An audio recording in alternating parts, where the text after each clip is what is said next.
How's it going, everybody? Welcome to another episode of SicErik TV. Today I'm going over my week with the Galaxy S22 Ultra, aka the Note 22 Ultra, and how it's been for me going on a week of this device. About 7 or 8 days I've been using it, and let me tell you guys, I have been very impressed with this phone. The performance on here is absolutely phenomenal. This is a fast phone. This is the 12 gigabyte 256 variant, and I don't know if the experience might be any less if you were to get the 8 gigabyte 128 variant, but at 12 gigs plus that 6 gigs of virtual RAM, this phone is an absolute beast of a phone. No stutters, no lags whatsoever on here. Everything is so smooth on this device. As you know, this device ships out with the new Snapdragon 8 Gen 1 processor, and it is very fast and very fluid, no issues whatsoever. The display is absolutely gorgeous. You get a 6.8-inch dynamic AMOLED display, 120 hertz. It is an LTPO type display, so it'll go all the way down to, I believe it's 24. It says 1 hertz to 120, but I find that when you switch on show refresh rates, it only goes down to about 24 hertz and then all the way up to 120 hertz. And hopefully that's fixed in a software update later. It's a nice, bright, beautiful panel. You could definitely see this thing outside in direct sunlight. It goes all the way up to 1750 nits peak brightness. So very beautiful panel. Samsung never disappoints when it comes down to their displays whatsoever. 1440 by 3088 with 500 pixels per inch, so that's pretty good considering the size of this display. You do get an always-on display as well, and it is covered in Corning Gorilla Glass Victus. The fingerprint sensor on here, perfect. Like, I literally just have to tap it and it works. Like, it's just phenomenal. It works all the time, no issues. Not like the Pixel 6 over here to where you have to hold it on there. My S21 Plus was finicky sometimes. This one, absolutely perfect, no issues whatsoever. I think it's the same sensor, so maybe it has to do something with software that's making it perform so good. Android 12 One UI 4.1, excuse me, out of the box, and I think that Samsung nailed Android 12 hands down, even compared to the Google Pixel 6 over here. A lot of bugs over here, maybe it has to do with the processor, but over here on Samsung, they definitely nailed Android 12. It's absolutely fluid. It still looks like a Samsung device, but it does have all the extra perks of Android 12, and it just performs flawlessly. No bugs. This phone does what you need it to do when you need to do it. So like I said earlier, this is the 12 gigabyte 256 storage variant. It also comes in 512 and all the way up to a terabyte depending on what kind you want, but it goes all the way down to 8 gigabytes 128, which if anybody got that version, I don't think it's worth it. You might as well just upgrade to the next one, because when they had to pre-order, it was available for free, I guess a free upgrade to go from 128 to 256, so I took advantage of that on this device. Of course, we all know it comes with the S Pen. I kind of wish it was on this side, the right hand side of the device, rather than over here, just because I am a righty, so it's easier to come over here on this side. And the S Pen works fantastic. The latency has been dropped down really good amount, from like 9 to 2.8 milliseconds latency, so it feels like you're literally writing on paper. So it's pretty cool, and it works perfectly. So subscribe. Well, it's got the different color on there, but you get the idea. It's very nice and very satisfying when you're drawing on here and signing stuff. It just feels very nice, like you're writing on paper. So very nice. And you also can use this to control your camera, which is a thing that I like to use very often whenever you're taking pictures or taking video like I do. I just like to use it to snap a picture, or if you're doing video, you can use it to start to record.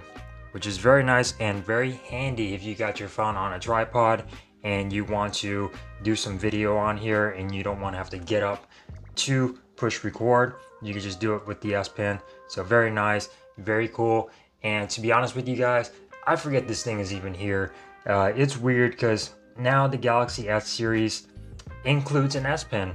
So people usually get the S Ultra series for the bigger display, more cameras, and bigger specs, bigger battery, higher RAM and everything. It just so happens that this S series Ultra from this year includes an S Pen. So pretty much a Note, but to be honest, I always forget it's there and I have to be reminded like, hey, I got an S Pen, use it. So it's kind of like an extra added thing, but you will forget it's there sometimes. You just got to remember, hey, this phone has an S Pen and I want to take advantage of it. So as far as cameras on here, absolutely phenomenal. It takes really good pictures, guys. This thing, I find myself playing around with the zoom lens so often whenever I want to take a picture of a bird that's like 100 feet away or something, and I want to take a picture of something that's far away. I always bust out this phone to see, well, can I do it?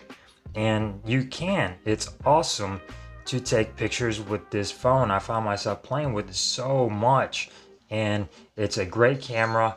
The only thing I say that it has a weakness is the front-facing camera in low light, and I'm talking about very low light, guys, like nighttime, no light around, and the front-facing camera is a little soft and a little grainy, especially in video as well. But during the day and in adequate lighting, these cameras perform awesome. Video on here all the way up to 8K video recording, 24 frames per second. Of course, I don't use that, but at 4K 60, this video is awesome. Front facing camera, awesome in video. The zoom lens, pretty much perfect. Of course, it's pretty much almost the same as last year's S21 Ultra. You can still take pictures of the moon. You can do all this stuff, and you get 30 times space zoom, which actually works pretty good. It's not the best, but it actually does the job pretty well. And I found myself really loving the cameras on this device. It's absolutely phenomenal. Front facing camera, 40 megapixel, doing a pretty good job, especially except when in low light. Battery life on here, 5,000 milliamp hour battery. For me, I find battery pretty good, and I really don't do like extreme battery tests on here, but I have not charged this phone since yesterday at about, I want to say 7 o'clock p.m. yesterday is when I took this off the charger. So it's been off the charger for 17 hours and 58 minutes, and it's still showing screen on time 2 hours 27 minutes, so not really a lot on there. It's still showing that I still got another 9 hours to go. I'm at 33%. So I'm trying to test that out as far as how long I could go using this device before I have to charge it. But yeah, 7 p.m. last night, and I work overnight, so this phone was with me through an 8-hour day at work, and then some when I come home, go to sleep, and then wake up and still continue to use this phone. I have not charged it overnight or anything. So I think battery life is pretty strong.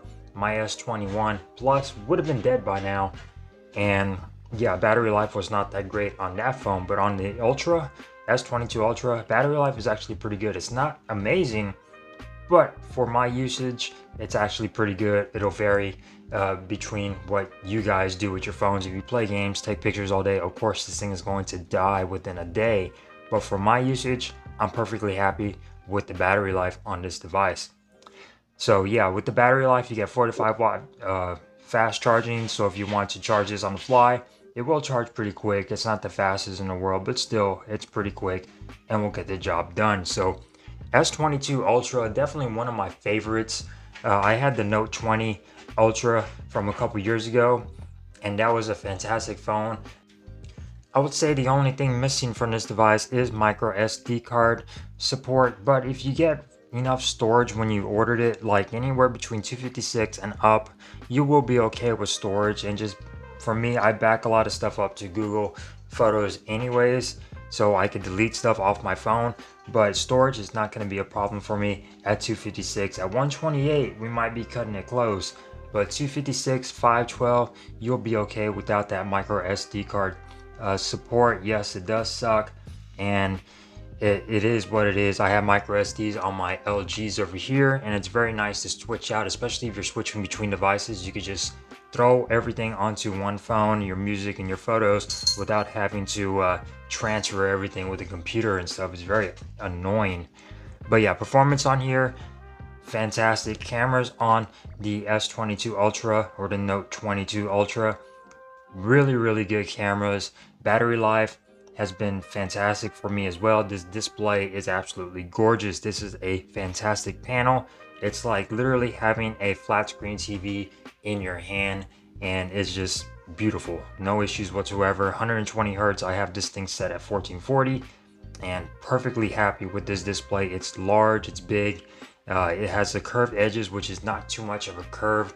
So yeah, this phone has been fantastic, and I've been using this for a week, and I think I made a great choice at trading in this phone, which I have to send to Samsung pretty soon. I'm trading in the S21 Plus for the S22 Ultra. So yeah, that's been my week with the Ultra. Stay tuned for more videos on this, my full review of this device, and of course compared to other devices like the V60, the Pixel, and things like that. So thank you guys for watching. Subscribe, like, and share. Give this video a thumbs up if you enjoyed, thumbs down if you didn't, and I will see you guys in the next video.